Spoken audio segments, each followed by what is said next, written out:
Okay, now I'm going to show you my favorite part of the park, Many Glacier.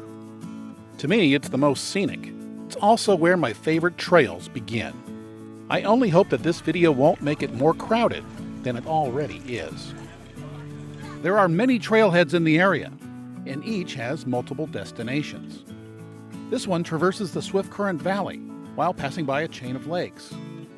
This one goes to the popular Iceberg Lake and the Ptarmigan Tunnel. And there are shorter trails off the Many Glacier Road. And my favorite trail in the park begins at this crowded trailhead near Swift Current Lake. Also, there are some unofficial trails, they're really unmarked routes, to the top of the surrounding mountains. If some in your group aren't into hiking, Many Glacier is one of the places where they can take a horse on a trail ride. I'm a flatlander, and on my first day in the park, I plan to do an easier, flattish trail to help me get used to the 4,800-foot altitude. The Bullhead Lake Trail, or a portion of the 8-mile round trip, is usually my first choice when staying on the east side of the park. When you're this close to the Continental Divide, you assume that the best hikes involve a lot of going up and down. Well, the Bullhead Lake Trail proves that this is not necessarily the case. This is also one of my favorite trails. The trailhead is near the west end of the Swift Current Motor Inn parking lot. Like many of the other park's trailheads, you can take it to one of several amazing destinations, depending on how far you want to go. This one goes all the way up the Swift Current Pass, where it connects to the Highline Trail, which of course is a part of the Continental Divide Trail.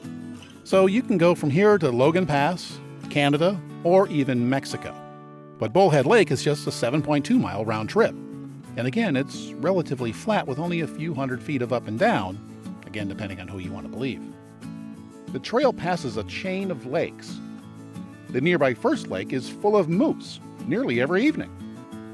The second has a colorful small waterfall, and the final one, Bullhead Lake, is in a beautiful terminal valley. The first is Fisher Cap Lake. That's the one with the moose. It's accessed via an unmarked spur trail that's just about a quarter mile from the parking lot. And this spur trail is easy to miss, and I've missed it many times. But this is the best place in the park to see moose. They feed in the water nearly every evening, and they do draw a crowd. I tend to make the photo op at this lake its own activity. I don't really come here when I'm going all the way to Bullhead Lake, but I'll talk more about that in a second. During the day, the moose are often in the nearby woods, so keep alert and actively listen, because moose, as well as bears, feed during the day. So don't wear earbuds. And if you look closely, somewhere back there, there's a moose. Of course, it's easier for them to use the trail, so guess what? They do. The woods are pretty thick until you reach the west end of Fisher Cap Lake. And then the views get even better. One of the great things about Glacier is all the color. This red rock looks great under that blue sky. You reach the second lake about 1.5 miles from the trailhead. This one is Red Rock Lake. You may also hear the sound of rushing water, because about 0.3 miles later, there's another spur trail, and this one leads to Red Rock Falls. This cascade is a nice little place to scramble around, and kids love it. It's another 1.8 miles to Bullhead Lake and the terminal valley that surrounds it. And the geology, well, it's amazing. Just look at the folds in that cliff. And I've seen mountain goats on there, and up this ridge I've even seen grizzly. Luckily, they were heading up and not down to the valley. This trail feels flat, and the 420-foot rise is very gradual. So it's really more like a stroll. It's only about 4 miles out, so it takes less than 1.5 hours to get here. And there's even a flat rock that makes a great bench to help you take it all in. This trail is on my must-do list. So on your first day in the park, especially if you're staying in Many Glacier, consider doing this trail, perhaps all the way to Bullhead Lake. By the way, the short stroll to see the moose in Fisher Cap Lake is a great way to spend just an hour or so at the end of the day, as long as you're back before the sun gets too low.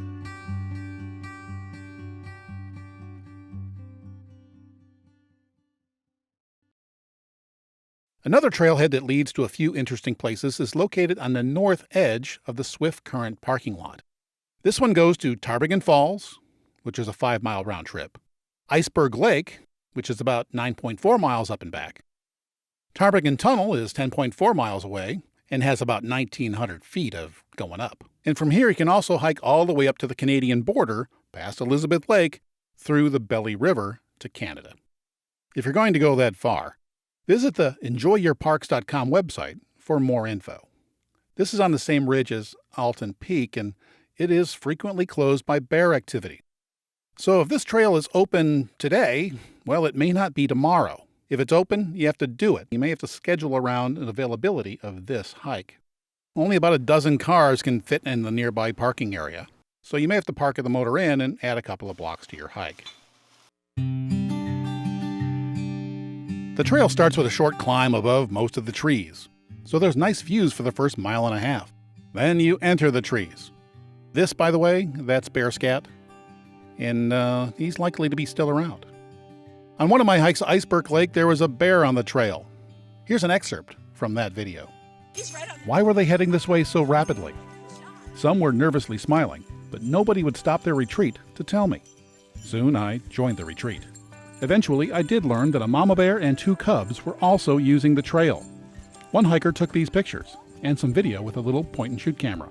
Usually, bears will try to avoid humans.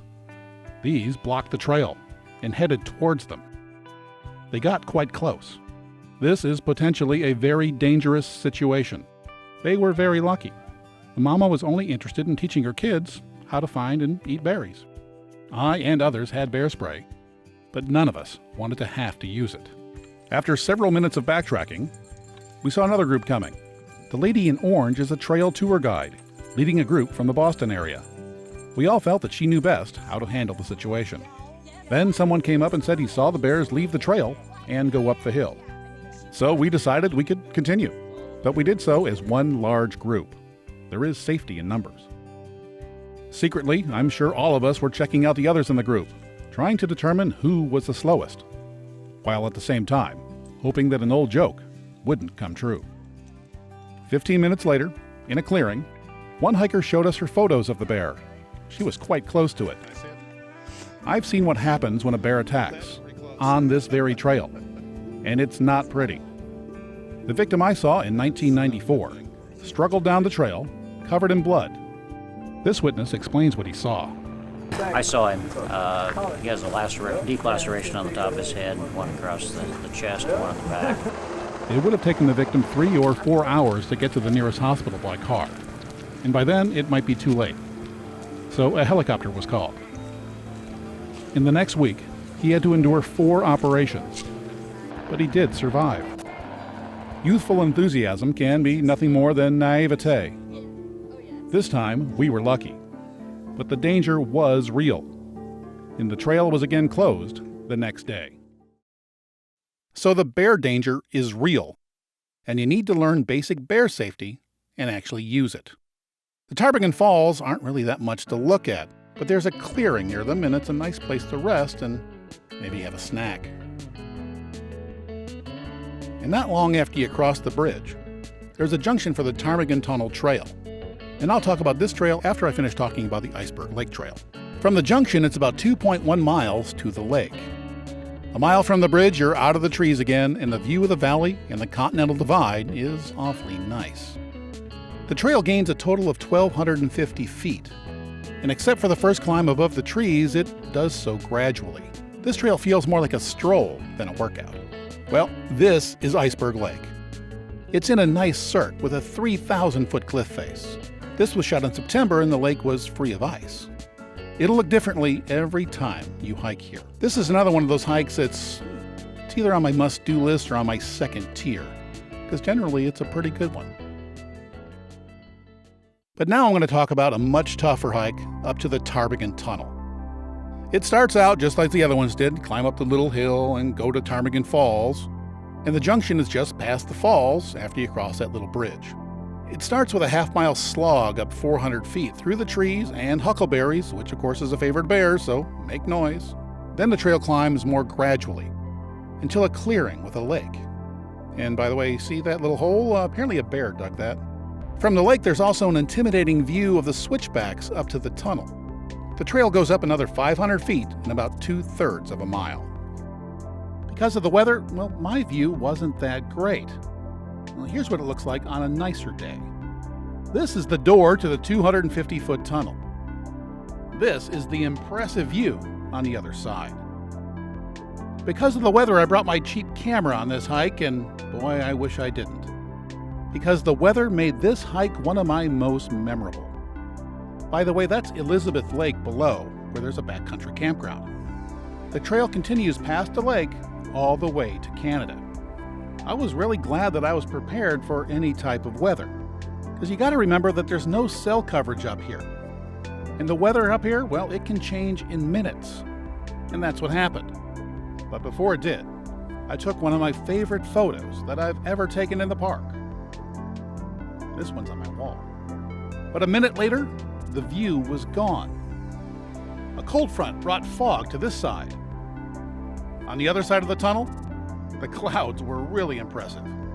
And then it started to sleet, making the 5+ mile hike down to my Swift Current cabin. It was interesting and one of my favorite hikes that I've ever done.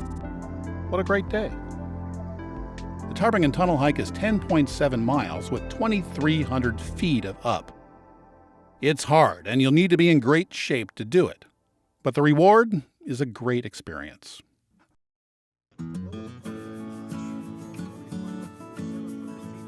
Just a bit east of the turn to the Mini Glacier Hotel, there's a short trail with a view of the valley. It's called the Abercrombie Falls Trail. It's only 1.7 miles round trip, and it gains just 625 to 700 feet, depending on who you believe. And all of it is in the last half mile or so that's a bit of a workout. I've only done this once, and I think it was in 1999 or so I don't really have any good footage. And I remember that the view of the surrounding valley was pretty interesting. And as usual, a couple of other trails do connect here. And one of the kids who worked in the Swift Current Motor Inn told me about a way to get to the top of Alton Peak and its amazing view. It's a bit of a scramble, and you kind of have to find your way up, but this is the general route. And keep in mind again that this is on the ridge where bears love to congregate, so sometimes the entire ridge is closed to hikers. There's also a super secret way to climb Mount Grinnell. I've talked to someone who's done it, and he said the views from the hotel are incredible. I wish I had pictures to show you, but, well, I just don't. And on the way to the top of Mount Grinnell, there's also an old mine. There's also a way to bushwhack your way up to the peak over the back of the Mini Glacier Hotel. The only way I know how to do these peaks is with a guide or with one of the kids who work in the park. They have lots of time off, and many of them spend their time doing amazing hikes like these. Now I'm going to talk about my favorite trailhead, which is also the most crowded. It's located on the road between the Mini Glacier Hotel and the Swift Current Motor Inn. You can go to 4 to 5 places from here, and as you can see, there isn't much parking, so it fills up quickly. And if you have to walk here from the hotel or from the motor inn, you can add some distance to your day. There are trails here for every fitness level. The first few hundred yards or so is even wheelchair accessible. From here you can hike the Swift Current Nature Trail, the Grinnell Lake Trail, which includes Hidden Falls, and you can go on to Ptarmigan Pass. But you can also do my favorite hike in the park, the Grinnell Glacier Trail. The Swift Current Lake Nature Trail is a 2.7-mile loop around the lake. If parking's an issue, you can start this one at the Mini Glacier Hotel. Just follow the shoreline until you see the trail, which is just a few feet from the water. But it's never a good idea to hike at night in bear country. If you like flat trails, from here you can take the 6.8-mile round trip to Grinnell Lake. If that's too far for you, and you still want to see Grinnell Lake, you can buy a ticket for a boat tour. Then only about 2 miles of walking is involved. And you can still take the short spur trail to Hidden Falls. If you'd like to gain some altitude, after the lake it's just a few more miles up to Ptarmigan Pass. But this view comes with a price. There's a 1,750-foot elevation gain. When you're in the mood for a hike that doesn't have a lot of climbing, the Grinnell Lake Trail is a good choice. For the first 2 miles or so, this is also the trail to Grinnell Glacier. From the trailhead, it's just under 3.5 miles to the lake. And there is little elevation gain, so it's more of a walk than a hike. If you take a boat tour from the hotel, well, then you'll only cover about 2 miles on foot. But we're at the trailhead, and the trail is mostly in trees. And by now, you know what that means. Make noise. The first bit of the trail is paved to accommodate wheelchairs. Soon after the pavement stops, you'll cross a bridge and head towards the shore of Swift Current Lake. Somewhere near this part of the lake, there's a beaver dam. The boat drivers always point it out, but frankly, I've never seen it. The trail winds around the lake to the opposite boat dock. There's a 0.2-mile strip of land between the Swift Current boat dock and the dock on Lake Josephine. This little strip has a bit of upslope, but it's really the only climb on the way to Grinnell Lake. This is Lake Josephine. It's one of my favorite photo ops in the park, especially when the boat is at the dock. In the morning, Mount Gould and the lake is sunlit, and it's very pretty. The trail continues down the right side of the lake with a great view of Mount Gould. There are fewer trees, so it's more open, and the sun, well, it might beat down on you. You'll see plenty of berries in this section, and remember that where there's berries, there will also be bears. Hey, bear. I've done this trail over 20 times, and I've never seen a bear on it. But I do follow bear safety procedures. I make noise. One day on the return leg from Grinnell Glacier, some fellow hikers asked me if I knew that I had just walked right under a bear. Hey, bear. And I said no, I had no idea. Apparently because Hey, I bear. was making noise, and I did not surprise the bear, well, it left me alone. I could have been lucky, or maybe it's because I knew the rules. When you're a bit past halfway to the end of the lake, there's a fork in the trail. We want to go left to Grinnell Lake. The right trail heads up to Grinnell Glacier, which I'm going to show you next. From the great photo op, it's about 1.3 miles to the end of Lake Josephine. This is where the boat tour stops, and a couple of trails connect here. You can even walk back to the hotel on this side of the lake. But no matter where you're going, double check the signs. Once I was a bit cocky and I didn't do this. It's pretty easy. And, well, I took the wrong trail and ended up adding a few miles to my hike that day. So you need to look at it. But anyway, when you get on the correct trail, it's less than a tree-lined mile to another luxurious pit toilet, and the short spur trail to Hidden Falls, and another pretty good photo op. From here, it's another short walk through the trees till you cross a bridge over a creek, and then it's just a bit further to the lake. It's quite a nice view, and the colors, well, they're really nice.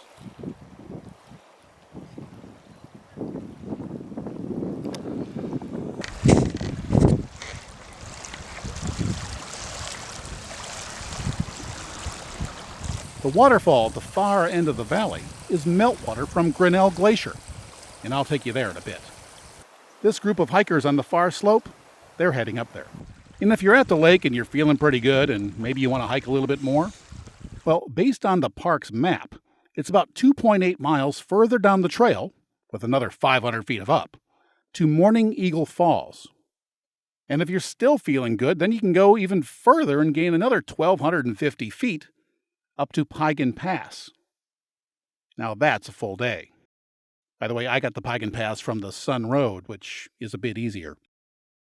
When heading back, remember that you don't have to go the same way that you came. I always have, but you don't have to. If you're staying at the Mini Glacier Hotel, well, there is a trail that goes along the back side of the lake. There's also a parallel horse trail, which you might want to avoid because of their droppings. So if I could just sum up the Grinnell Lake Trail, it's a moderate hike, mostly through the trees, and it's not too hard because it's almost entirely flat. So if you're in need of an easier hiking day, this trail's a pretty good choice. Okay, now I'm going to talk about my favorite trail. I've done it many times. The Grinnell Glacier Trail. You can head up here from this same trailhead to make it a 10.6 mile hike that goes up 1,600 feet. And that's if you're just going up to the overlook. If you want to go down to the foot of the glacier, you'll have to add about a mile or so. And there's some up and down involved there too. But you can save yourself about 3 miles of walking by booking a seat in advance on the boat. Tickets must be bought at least a day in advance, and it is often sold out. But I think it's worth it. I tend to take this hike as early as possible in the morning. And on this August morning, there was frost on the dock. This group was led by a ranger, so I followed her to make sure I'd get on the right trail. From the dock, the trail heads back to the ridge I showed earlier. At the junction, follow the sign to the Glacier Trail. After a short jog, it goes up rather quickly, providing a nice view of the bridge we just crossed. And yes, I did my best to avoid commenting on that jacket. From here, the trail is pretty straight and mostly exposed, but there are a few groves of trees as you constantly climb. I suppose I should have mentioned this before, but there are regular boat tours, but once a day there's a boat specifically for the ranger-led hike, and that's what I took this time. It has a quicker ride across the lake, and the ranger frequently stops to allow the group to rest as she provides info that is usually kind of interesting. This little talk was on geology.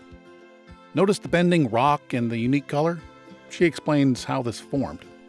As the trail rises, the view keeps getting better. There's a few viewpoints with amazing views of Grinnell Lake.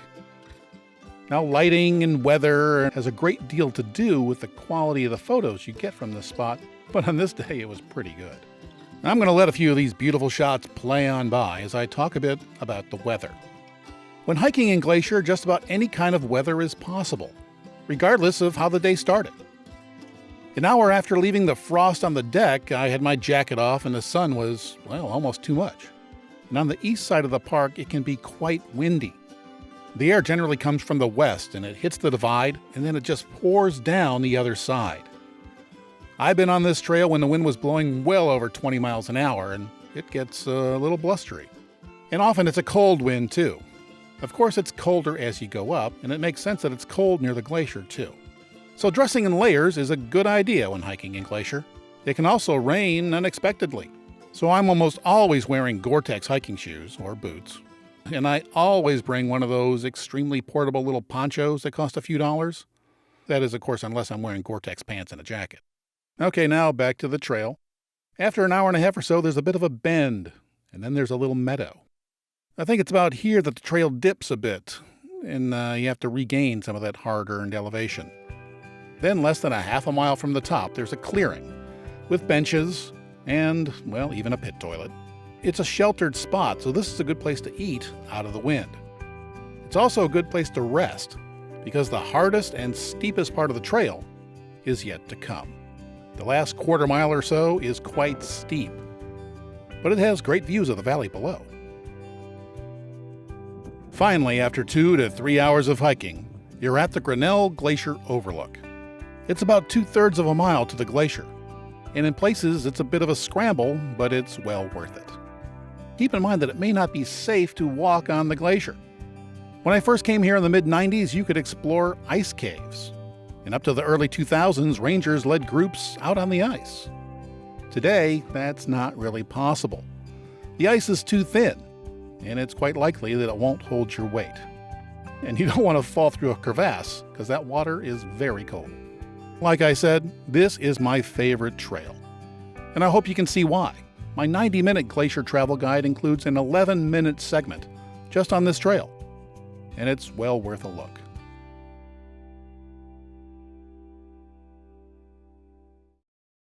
By the way, if you want to stay here, you might want to check out my Glacier, the Hikers National Park video.